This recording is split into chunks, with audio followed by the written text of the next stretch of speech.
আমি কিন্তু ডায়েটটা ৭ দিন থেকে করছি। আর জানি না এটাকে ডায়েট বলে কিনা। ৭ দিন হলো ভাত খুবই কম খাচ্ছি। তো আজকে এই যে ভেজিটেবলস যে রাইসটা করেছি এটারই তোমাদেরকে আজকে বলবো। অনেকেই বলেছো। তো চলো আজকে তোমাদেরকে বলি এটা কিভাবে করেছি।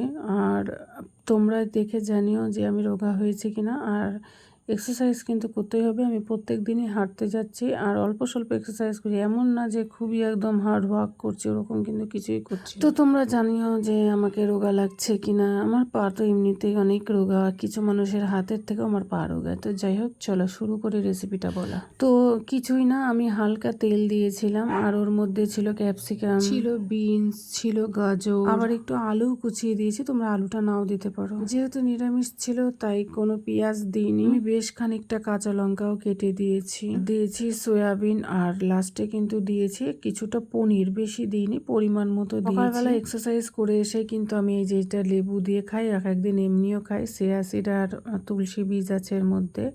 আর ওই যে দেখলে ফ্রুটগুলো, ড্রাই ফ্রুটগুলো ভিজানো ছিল, তার কিছুক্ষণ পরে ওই ড্রাই ফ্রুটগুলো খাই। আমি এই যে মটরগুলো ভিজিয়ে রেখেছিলাম, আমি কিন্তু সিদ্ধটাই খেয়েছি। আর এই যে দেখো, আমি সব কিছু হালকা তেল দিয়ে অল্প ভাজা ভাজা করে নিয়েছি, একদম শুকনো শুকনো। তোমরা দেখলেই বুঝতে পারবে। আর মোটে 1 বাটি ভাত দিয়েছি, তাও একদম ঠেসে ঠেসে না, হালকাই, তোমরা দেখে বুঝতে পারবে। আর এই যে একটু পনির দিয়েছি, মানে দিতে পারো কিংবা গরম মশলা দিতে পারো। আমি কিন্তু কিছু দিই না। আর হ্যাঁ, অবশ্যই সাদা তেলের সাথে আমি একটু জিরা দিয়েছিলাম, কারণ জিরাটা আমার ভীষণ ভালো লাগে।